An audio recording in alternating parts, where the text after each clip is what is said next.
Salut à tous, aujourd'hui on se retrouve dans cette nouvelle vidéo où je vais vous faire découvrir les lieux qu'on a visités à Kuala Lumpur. À savoir que j'ai pas beaucoup filmé de notre séjour à Kuala Lumpur, j'ai surtout filmé quand on allait faire des visites. Donc voilà, je vous laisse découvrir. Donc on a fait un premier séjour à Kuala Lumpur début décembre, on a séjourné dans l'hôtel des Majestic et ça nous a coûté 25 € pour un appartement incroyable. L'appartement il était équipé d'une cuisine tout aménagée et donc ça nous a permis de cuisiner, surtout Jules, mais on s'est tous les deux régalés. Et ensuite il y avait une partie salon et la salle de bain avec les toilettes séparées. Et ça, je pense pas qu'on en ait vu depuis qu'on est en Asie, à part dans les auberges de jeunesse. Et la chambre avec la vue magnifique sur toute la ville de Kuala Lumpur. Donc franchement, c'est pour ça aussi qu'on a profité de rester à l'hôtel. Il y avait aussi la piscine sur le toit avec la salle de sport. Donc franchement, on ne pouvait pas rêver mieux. Donc dans cette première partie de la visite, on s'est rendu à Merdeka Square.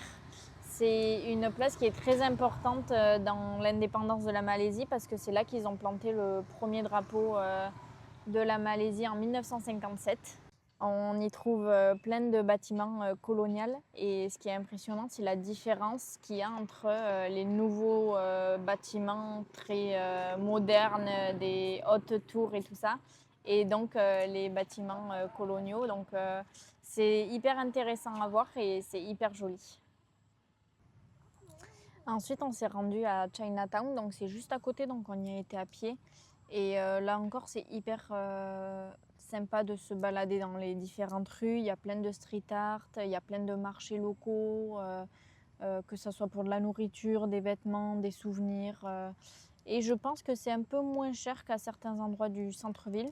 Donc voilà, nous on n'a pas forcément acheté beaucoup de souvenirs parce que, encore une fois, on voyage en sac à dos, donc c'est pas évident de ramener beaucoup de souvenirs. Donc on évite de faire trop d'achats. Mais voilà, pour se balader, goûter plein de spécialités, voilà, c'est très intéressant. Bon, et pour finir la journée, on a été se promener au parc KLCC. Donc c'est situé près des tours Petronas. Donc en fait, ça permet d'avoir la vue sur les tours Petronas. Donc il y a plein d'endroits pour prendre des jolies photos. D'ailleurs, il y avait beaucoup de monde qui faisait des photos de diplômes. Voilà, ça devait être la période des diplômés. Il y avait vraiment énormément de personnes. Et voilà, on en a profité pour se détendre. On a fait quelques parties d'échecs et de jeux de cartes. Et ensuite, on s'est rendu à pied au pied des tours. Donc, il y a des petits bassins. Et là, on les a vus illuminés donc, de nuit. Mais par contre, on n'a pas eu le droit aux fontaines d'eau qui se déroulent devant. Donc, c'est un spectacle de fontaine avec des lumières. Donc, voilà, bon, c'est pas très grave. C'était quand même magnifique. Et il y avait toutes les décorations de Noël. Donc, c'était incroyable. Donc, et comme je vous le disais en début de vidéo, il y a certaines journées, notamment la seconde journée à Kuala Lumpur, on en a juste profité pour se balader dans les rues, faire les tours des centres commerciaux, admirer les décorations de Noël et tout ça. Donc c'était un peu moins intéressant, donc je vous ai pas forcément filmé ces moments-là. Bon, et du coup, pour notre deuxième séjour, on a décidé de séjourner dans l'hôtel Agil Bukit Bintam, je crois. Moi, je vous mettrai le nom exact et je vous mettrai le lien en description. On a payé un peu plus cher, on a payé 48 € par nuit, il me semble.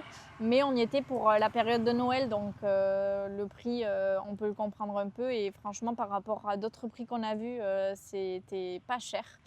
Et pareil, on avait un appartement avec cuisine, salon, une table pour manger et une chambre.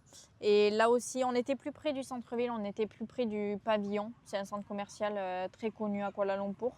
Donc c'était plutôt pratique pour aller découvrir la ville de nuit comme de jour. Bon, à l'arrivée à l'hôtel, ça a été un peu plus compliqué parce qu'on est arrivé aux alentours de 18 h, je crois. Et c'est une entrée qui se fait seule avec une boîte à clés. Sauf que nous, on s'était tapé une journée dans le bus et là, on est arrivé, on a ouvert la chambre et en fait, le ménage, il n'avait pas été fait. Il y avait encore des affaires des gens d'avant. La cuisine, elle n'avait pas été nettoyée. Enfin bref, ça n'avait pas été préparé. Donc en fait, c'est pas dramatique et dans le voyage, ça change rien. Mais en fait, quand on a passé une journée dans les transports, on veut arriver dans un endroit et juste se poser. Donc voilà, petite mésaventure, mais ils ont réglé rapidement le problème et ça a été parfait après. Donc, comme je vous le disais, le premier jour, on a été se promener en centre-ville. On a notamment fait le centre commercial Pavillon, qui était hyper beau pour la période de Noël. Et après, on a fait 2-3 autres centres commerciaux qui sont très très jolis aussi et très bien décorés pour Noël. Donc voilà, la première journée, ça a été sa découverte encore de la ville et balade dans les centres commerciaux. Donc le lendemain, on est parti découvrir le temple Te An'u. Je ne sais pas si je le dis bien. C'est un temple qui est situé un peu à l'extérieur de la ville, mais ça offre une vue magnifique sur tout Kuala Lumpur et c'est un temple qui est très très coloré. Donc c'est vraiment très très joli à aller découvrir et c'est plutôt calme. Donc ça fait du bien de sortir un peu de la ville et de se retrouver dans une ambiance plus calme. Par contre, quand vous venez découvrir des lieux religieux comme ça, pensez à vous couvrir les épaules et les jambes et à respecter leur culture.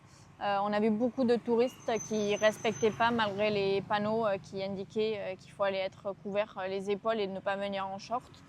Donc voilà, c'est un peu du respect, donc si vous pouvez y penser. Moi, je sais que je prends toujours un pareo avec moi quand on va découvrir la ville.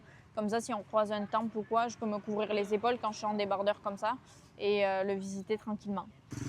Ensuite, on a été découvrir les Batu Caves. Donc c'est, je pense, le site le plus connu de Kuala Lumpur. Nous, on s'est rendu en train et c'est plutôt facile et pas trop cher. Je sais que les taxis sont très très chers au retour des Batu Caves pour aller à Kuala Lumpur. Donc si vous voulez prendre le train, c'est plutôt facile à faire. Et donc le site, il est gratuit. Du coup, quand nous on y a été, la statue principale, elle était en rénovation et on a appris que quelques jours après la rénovation, elle était terminée et qu'ils allaient enlever tous les échafaudages. Mais bon, c'est pas très grave.